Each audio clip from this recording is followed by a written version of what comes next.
covering Southeast Georgia and the Lowcountry. WJCL 22 News at 6 starts now.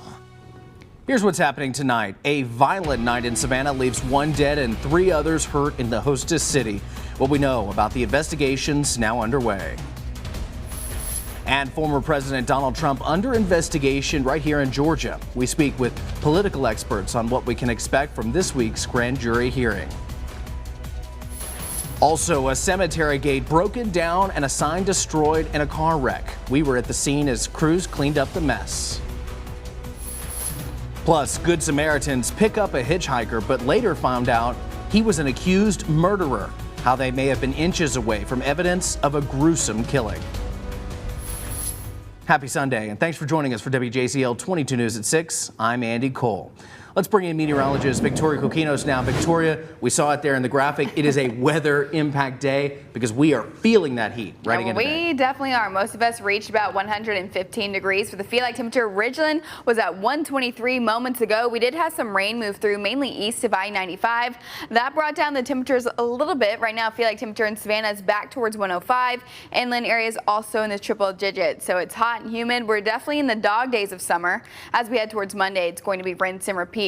Right now, we still have a heat advisory in place for most of the area. That's where you see that orange. That's until 8 p.m. for tonight. The pink is an excessive heat warning. So again, that goes until 8 p.m. this evening when we'll see temperatures dip out of those triple digits. Now, we'll probably see this go back into place tomorrow as we head towards Monday because feel like temperatures will once again near about 115 degrees. So we'll say cooling off a bit as we head through the evening hours. We have about an isolated shower chance over the next about 25 to 30 minutes, drying out after that, and clouds will begin to clear out as we head overnight. Now, lows will sit around 79 degrees, so it's definitely going to be a muggy evening, and then out the door tomorrow morning back at 80 degrees. As we head through Monday afternoon, another impact day in the forecast. It's hot, it's humid, feel like temperatures go back near 115, but relief is on the way as we head towards Tuesday. More details on that coming up in a few minutes. If you'd like to stay updated, though, on the forecast as we go towards Monday, or even take a look at those rain chances, you can download the WJCL 22 News app. It's free in the Google Play or Apple App Stores.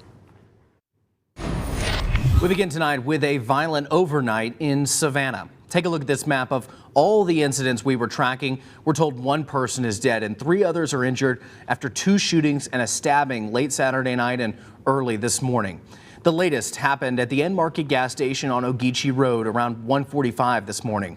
SPD tells us 1 person is dead and another is in critical condition. Investigators have secured surveillance video and witness statements and continue to investigate. Just 20 minutes before, officers responded to the Sustainable Fellwood 2 apartments on Kenneth Dunham Street, where they found 1 person in their car with a gunshot wound. Police tell us the victim is in serious but stable condition at Memorial Hospital.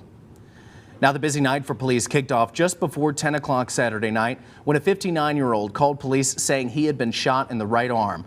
When he was taken to Memorial, but investigators say he was likely stabbed, not shot. No suspects have been publicly identified and no arrests have been made. If you know anything, police ask that you call Crime Stoppers. That number, it's on your screen now, 912-234-2020. Last night capped off a violent 2 weeks in August. Since the first of the month, Savannah and Chatham County Police have investigated 8 shootings and a stabbing. We asked Savannah Police if we could talk to Chief Lenny Gunther about the uptick in violence today, but they told us he wasn't available. It's hard to believe we've gotten where we've gotten, and I know I'm kind of like probably most Americans, and we're sort of got fatigue over the entire thing. Obviously, the Fulton County case is different from some of the other ones. It looks like a little more expansive, a RICO kind of case. That's Gabriel Sterling with Georgia's Secretary of State office discussing the looming case against Donald Trump.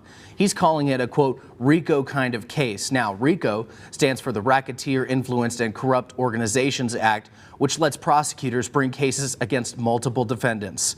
This week, Fulton County District Attorney Fani Willis will likely make her case to a grand jury about why the former president of the United States should be tried for his interference in the 2020 election. This after a nearly 2-year investigation. WJCL spoke with the political director of ABC News to learn more about where the case stands today.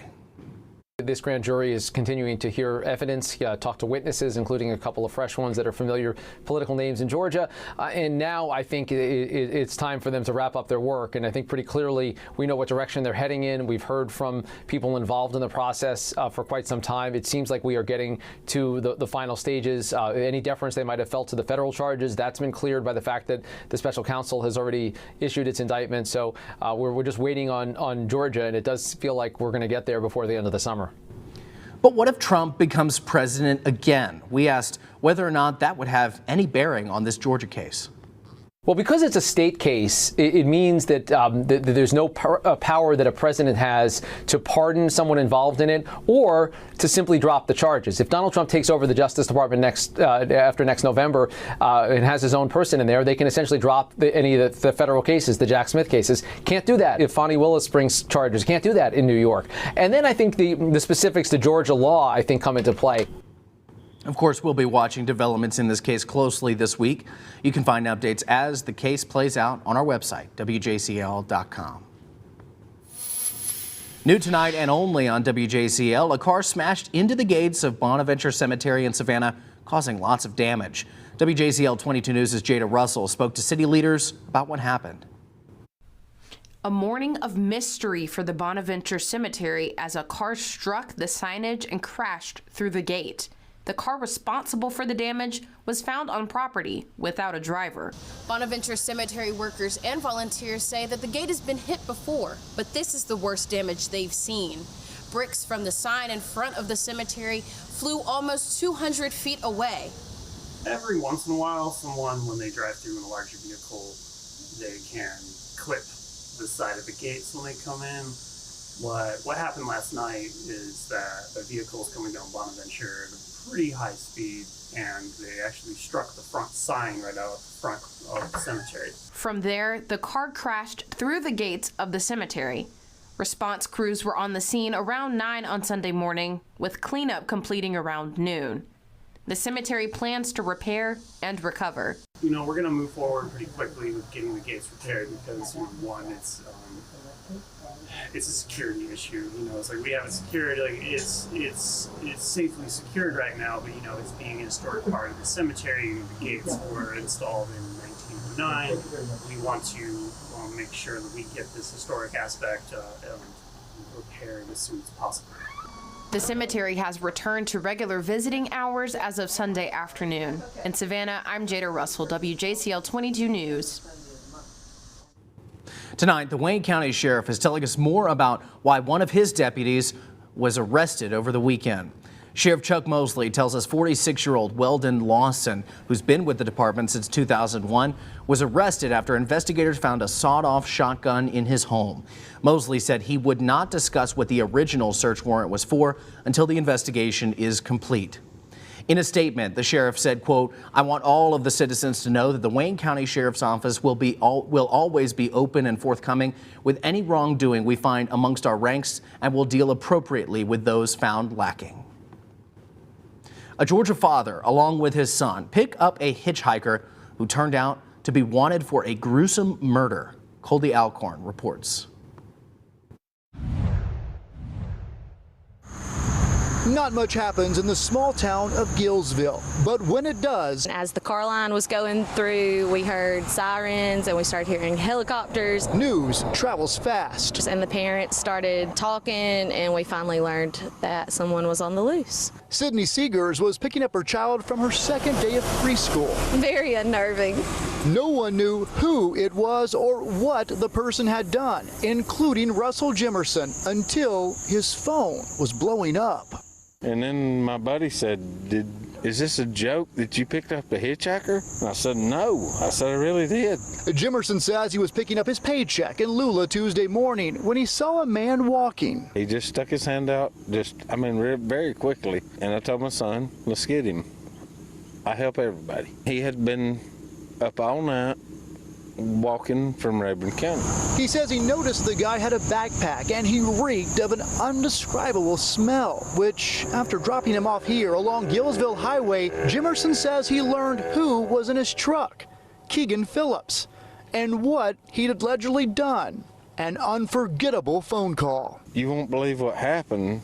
a guy in Rayburn County murdered someone last night and has their head. And I said, man, you won't believe what I'm fixing to tell you. There's a smell in this car that is awful.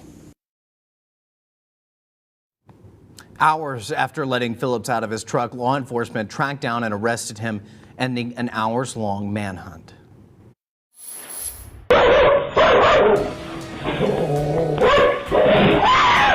A close encounter with a bear caught on camera. How this woman alerted to a bear right on her front porch. Plus, the heat wave continues. Heat indices top 110 again Monday. I'll show you when relief finally arrives coming up.